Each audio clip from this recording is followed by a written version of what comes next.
يغيب وطننا شوية شوية ومذهبنا شوية شوية بسبب كومة فسقة مرتزقة جواسيس للشرق والغرب. وصل حالة الضغط على ابن المختار، واللي عاش محنة أبوه، واللي عاش جهاد أبوه، واللي عاش قتل أبوه، واللي عاش التهجير، واللي عاش المآسي، واللي عاش الحرمان، بدأ يشك سببه شنو؟ سبب الناس كلها تشتم بأبوه، سببها الناس كلها ضد أبوه. بعد العقل الجمعي قام يشتغل، يقول لك هاي ما معقولة، هاي الناس كلها على باطل وبس أبويا على حق، إذا أبويا هم على باطل. يابا وثورته هذا كان يريد بها برلمان، كان يريد بها كرسي، كان يريد بها أموال، كان يريد بها يتسلط على الحكم.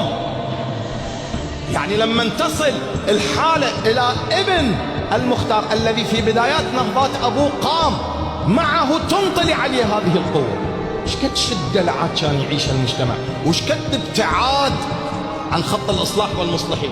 يقول فوصلت إلى الإمام الصادق فقلت خلي أقول له بعد هي علي وعلى أعدائي، فإن ذم أبي فوالله أنا أول المتبرئين من أبوي، أتبرى من أبويا وانهي الموضوع.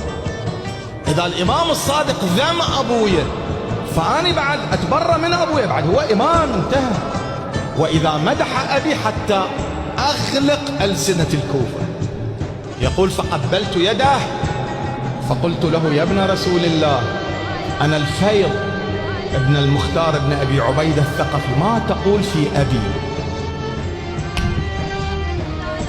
يقول فقام الإمام الصادق يقول فقبلني بين عينيه في جبهتي بين، يقول وسحبني وأجلسني في مجلسه، يقول وجلس أمامي ووضع ركبتي على ركبتي وقال رحم الله أباك، رحم الله أباك، رحم الله أباك، فوالله ما اختضبت هاشمية إلا أن قتل عبيد الله بن زياد.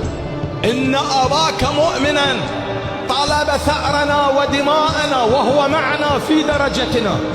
شنو اللي سوى الإعلام في الفيض؟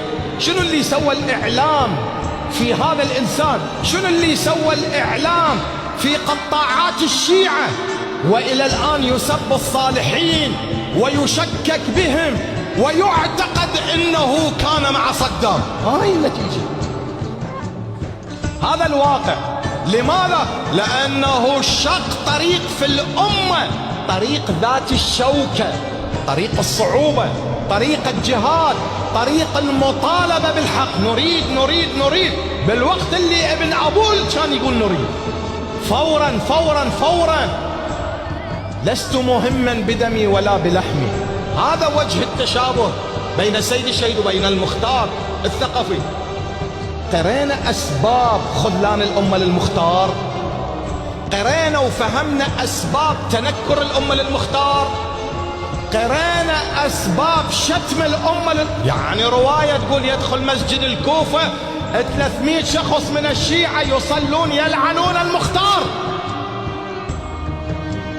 هذا اختراق لو مو اختراق؟ بلبلة لو مو بلبلة؟ هاي شلون تصحى الأمة؟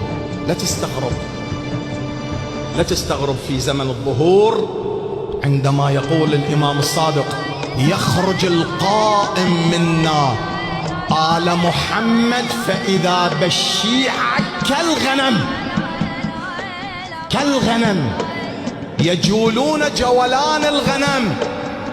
القصاب وين ما يختار يختار كيفه، من الضعف والهوان والتشتت. هذا اللي عاش. هاي محنة المختار، وهاي محنة السيد الشهيد، وهاي محنة. والمحنة اللي احنا جاي نعيشها لا جاي نعرف نكون من الصالحين ولا من المصلحين، ولا نعرف نقود أنفسنا في هذا الوضع المتروس بالألغام.